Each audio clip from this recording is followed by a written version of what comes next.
അപ്പോൾ ഈ ഡോക്ടേഴ്സിന് ഇങ്ങനെ ടാർഗറ്റ് കൊടുക്കും, ഇത്ര മീറ്റ് ചെയ്യണം, അത്ര മീറ്റ് ചെയ്യണം, ഇത്ര ഓപ്പറേഷൻസ് ചെയ്യണം എന്ന് നമ്മൾ കേൾക്കുന്ന ഒരു വിവാദമുണ്ട്. അതിന്റെ ഒരു ടേക്ക് എന്താണ് സർ? ആരോഗ്യ മേഖലയിൽ ടാർഗറ്റ് കൊടുത്ത് പണിയെടുക്കാൻ പറ്റുന്ന സാധനമല്ല ആരോഗ്യ മേഖല.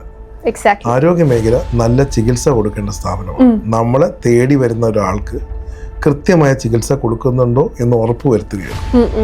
അതിൽ അഫോർഡബിലിറ്റി, പേഷ്യൻസിന് അഫോർഡബിലിറ്റി പ്രകാരം നമുക്ക് അവരെ സഹായിക്കേണ്ട പദ്ധതികൾ, അത് ഓരോ ആശുപത്രി ഇഷ്ടമാണ്. അവർ സഹായിക്കണോ വേണ്ടതെന്നുള്ള അവരവർ തീരുമാനിക്കുന്ന കാര്യം, അവരുടെ ഫിനാൻഷ്യൽ കപ്പാസിറ്റി പോലെ തീരുമാനിക്കുന്ന കാര്യം. പക്ഷേ ഇതിലൊരു നിർബന്ധിത ബുദ്ധിയോടുകൂടി അനാവശ്യമായ ഒരു സർജറി ചെയ്യാനോ അനാവശ്യമായൊരു ചികിത്സ ചെയ്യാനോ പാടില്ല എന്നുള്ളതാണ്. അതിന് ജനങ്ങൾക്കും ഇന്ന് അതിനുവേണ്ടി പരിശോധിക്കുന്ന അവസരം ഇന്ന് ഗവൺമെൻറ് ഒരുക്കിയിട്ടുണ്ട്. ഇപ്പം എൻ്റെ അടുത്തൊരു ട്രീറ്റ്മെൻറ്റ് നിങ്ങൾ എടുക്കുന്നു, ഇത് പ്രോപ്പറാണോ അല്ലയോ നിങ്ങൾക്കൊരു ഡൗട്ട് ഉണ്ടെങ്കിൽ ഇത് ഉന്നയിക്കാൻ പറ്റും. ഇതിനു വേണ്ടിയുള്ള ജഡ്ജ്മെൻറ്റ് ഉണ്ട്. ഇതിനു വേണ്ടി ഇത് എടുത്തിരിക്കുന്ന തീരുമാനം പ്രോപ്പർ ആണോ എന്ന് ആ ഹോസ്പിറ്റലോ അല്ലെങ്കിൽ ആ ക്ലിനിഷ്യനോ നിങ്ങളോട് പറഞ്ഞ് മനസ്സിലാക്കി തരേണ്ട പൂർണ്ണ ഉത്തരവാദിത്തം അവരുടെ തന്നെയാണ്.